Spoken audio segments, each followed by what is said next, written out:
Hi, Calvary family. Pastor Ruth here with another Tuesday takeaway.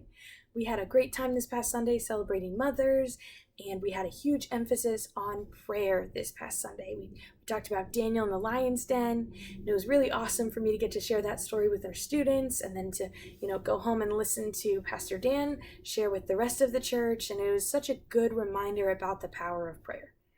Even on the kids' side, I talked about how prayer isn't just something you do on Sunday mornings in kids' church or on Wednesday nights in small groups, but it's something you can do every day. And you can bring him more than just, your worries, but you can bring him the things you're excited about, and you can talk to God about what you're looking forward to and any anxiety you have. And after the lesson, a student approached me and asked if I would pray for him because he had some worries about his parents who were getting ready to go on a trip. And that trip was going to take him on an airplane. And when you're a kid, mom and dad are the world. And there's a ton of things that can go wrong on an airplane, right? And so we just sat there and we prayed about it.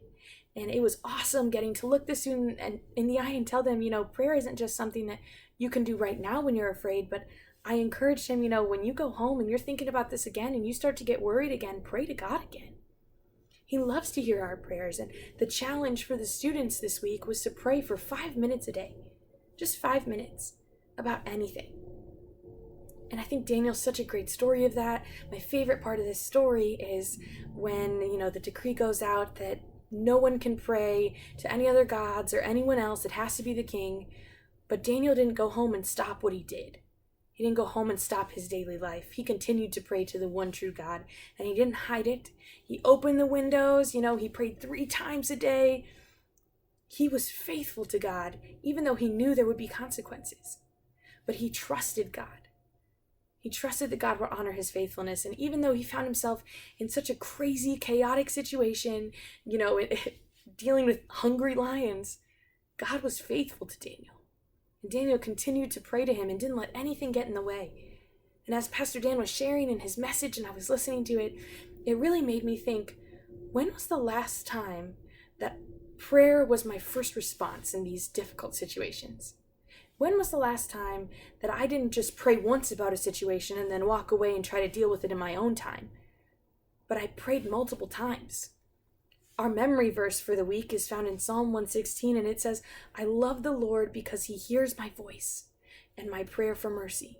Because he bends down to listen, I will pray as long as I have breath.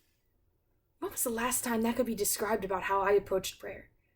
Because we face difficult things. I've faced difficult things. It's been a rough year for, my family, and just a lot of people in general have had a tough time this year. And man, can I say that I prayed with all of my breath? Can I say that I revisited prayers? That I was faithful in my prayer? That I didn't just pray to God once and then try to handle it on my own the rest of the time after that? But that I kept putting it in God's hands and trusting him? So that's my big takeaway for this week. And I pray that would encourage you too.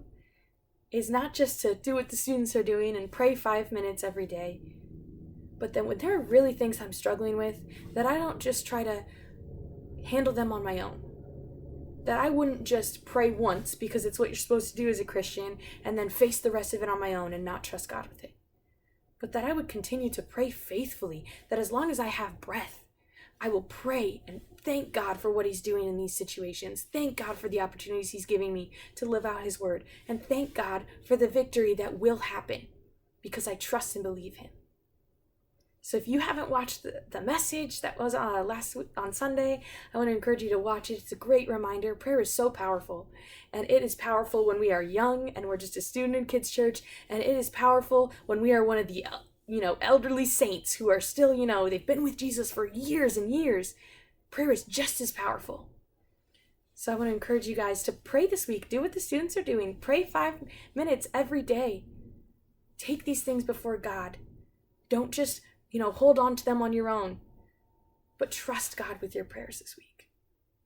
Thank you guys for watching my Tuesday takeaway video, and I look forward to seeing you guys on Sunday.